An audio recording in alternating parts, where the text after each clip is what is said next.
Welcome to Winnie చేతి వంట. నా పేరు అంబిక. ఈరోజు విన్నీ చేతి వంటలో వెజిటబుల్ బిర్యానీని ఏ విధంగా తయారు చేసుకోవచ్చో చూపిస్తాను. ఇదైతే చాలా టేస్టీగా ఉంటుందండి. అలాగే చాలా తక్కువ టైంలోనే ప్రిపేర్ చేసుకోవచ్చు. పిల్లలకి లంచ్ బాక్స్లోకి ఇది ప్రిపేర్ చేసి పెడితే చాలా ఇష్టంగా తినేస్తారు. అలాగే విన్నీ చేతి వంట ఛానల్ని ఇంకా సబ్స్క్రైబ్ చేసుకుని వాళ్ళు ఉంటే ప్లీజ్ సబ్స్క్రైబ్ చేసుకోండి. పక్కనే ఉన్న బెల్ ఐకాన్ని క్లిక్ చేస్తేనే మేము పెట్టే ప్రతి వీడియో మీకు నోటిఫికేషన్ రూపంలో వస్తుంది. మరి వీడియోలోకి అయితే వెళ్ళిపోదాం. ముందుగా ఒక బౌల్ తీసుకుని దానిలో ఒక గ్లాస్ బాస్మతి రైస్ వేసుకోవాలి. నేను ఇక్కడ నా దగ్గర బాస్మతి రైస్ ఉన్నాయి కాబట్టి వేసానండి.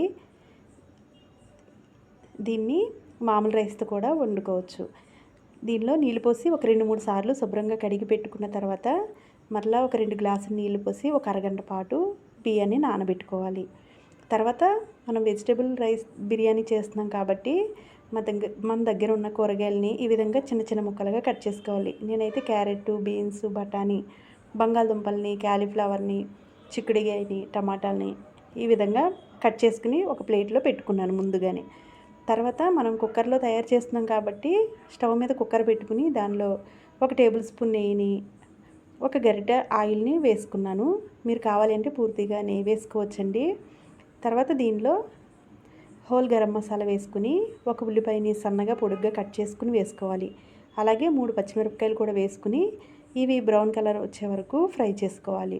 తర్వాత దీనిలో 1 టేబుల్ స్పూన్ అల్లం వెల్లుల్లి పేస్ట్ కూడా వేసుకోవాలి. నేనైతే అప్పటికప్పుడు నూరిందే వేస్తానండి. రుచి అయితే బాగుంటుంది. ఇది కూడా కొద్దిగా పచ్చివాసన పోయేంత వరకు ఫ్రై చేసుకున్న తర్వాత మనం ముందుగా కట్ చేసి పెట్టుకున్న కూరగాయలని, బఠానీల్ని ఇవన్నీ వేసుకుని ఒకసారి కలుపుకోవాలి. తర్వాత దీనిలో కొద్దిగా కొత్తిమీరను కూడా వేసుకోవాలి.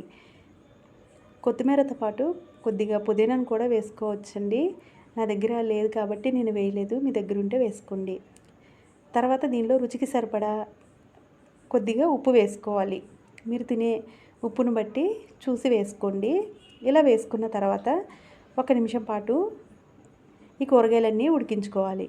తర్వాత మనం నానబెట్టుకున్న ఈ బియ్యాన్ని దీనిలో వేసుకుని 1 నిమిషం కలుపుకోవాలి. ఇలా కలపటం వల్ల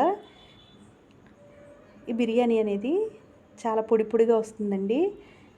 1 నిమిషం ఇలా కలిపిన తర్వాత మనం వేసుకున్న 1 గ్లాసు బియ్యానికి 1.5 గ్లాసు వాటర్ పోసుకుంటే సరిపోతుంది.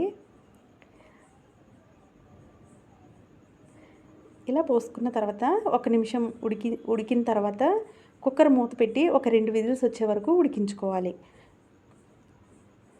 బాస్మతి రైస్ ముందు మనం ఒక అరగంట నానబెట్టుకున్నాం కాబట్టి 2 విజిల్స్ అయితే సరిపోతాయండి.